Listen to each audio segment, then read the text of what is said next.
Dr. Sines, how did I do with my soundbite? Oh, pretty good, Michael. Pretty good.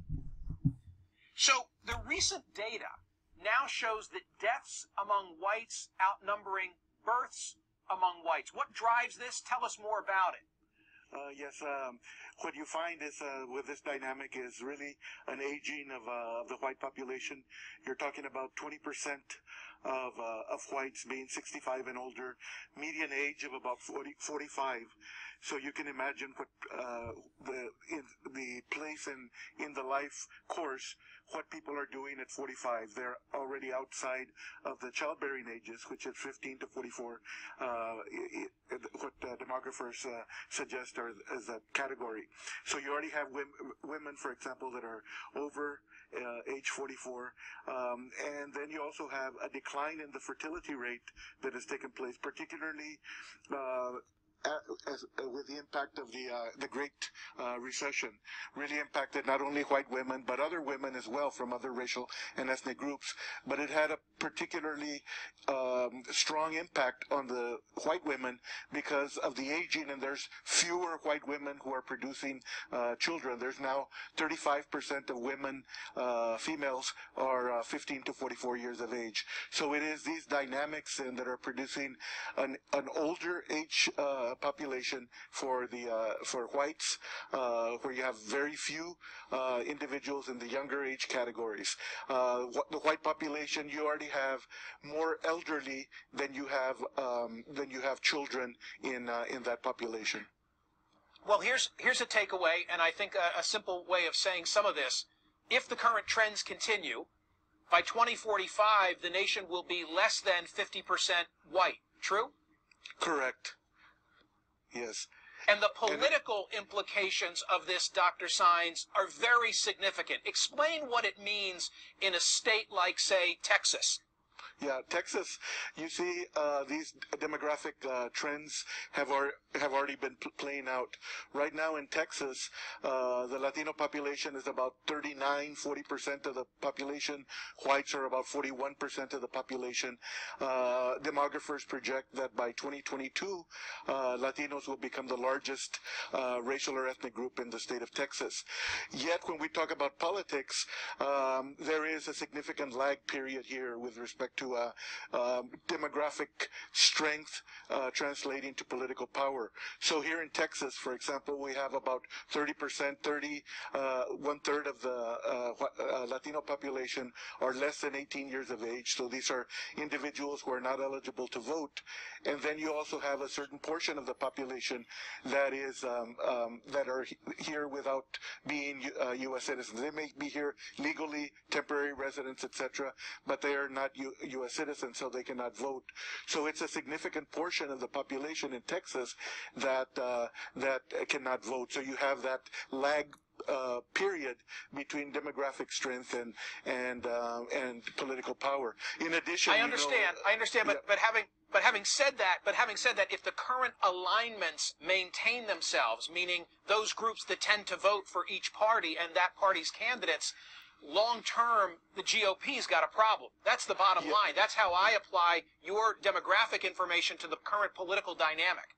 Yeah, one thing that is another point to consider with respect to Texas is that the white population in Texas is still growing faster than the white population in other parts of the country, and that has been the case because of a lot of migration, internal migration from other states to Texas because of the good economy in the state of Texas, and that has brought also a lot of whites from other parts of the country moving to Texas.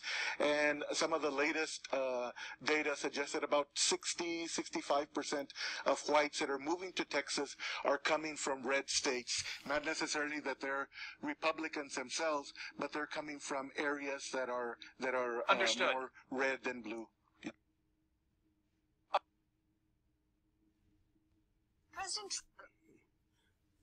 First, I'd have to shout out Adrian Thomas for sending me that video or soundbite, whatever you want to call it. But wow, now you see why I have this image up on my screen. This is why white people are scared right now. They are losing their shit behind that number 2045. You know what's so crazy? The number was originally 2050. Then it went to 2045. I wouldn't be surprised if the number is even lower than that. I predict it's probably 2040 or even slightly lower than that. They know that their time is almost up, and there is absolutely nothing that they can do to prolong the inevitable. Now, it says that the guy said that they're flocking to Texas, but they're flocking to a red state, but not necessarily all of them are red voters, meaning they're not all conservatives. They're just going there because the economy is better. That's why Texas is lily white as it is. I mean, it's black sprinkled here and there, but I'm talking about the vast majority.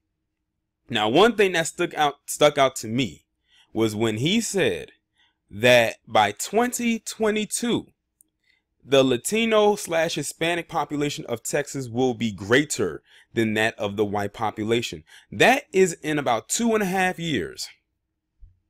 2022 will be here before you know it. Time is flying by. It is June 1st of the recording of this video. We are halfway through 2019. We are almost through with the second half of the 2000s. We are about to enter the third part. It is not looking too good. I'm not the third part, but you know, the second part of the decade. You know, 2000, 2010 is one decade. 2010, 2020 is another decade. We're in it. So yeah, I had it right. We are entering the third part. The third decade, I should say. It's looking real spooky for them white folks. Now y'all see why they have implemented these anti-abortion laws in a lot of these states. Louisiana was the most recent one. I'm telling you, there will be more to come. Missouri is down to their last abortion clinic, and they're trying their hardest to close it. Which means Missouri is probably going to be next.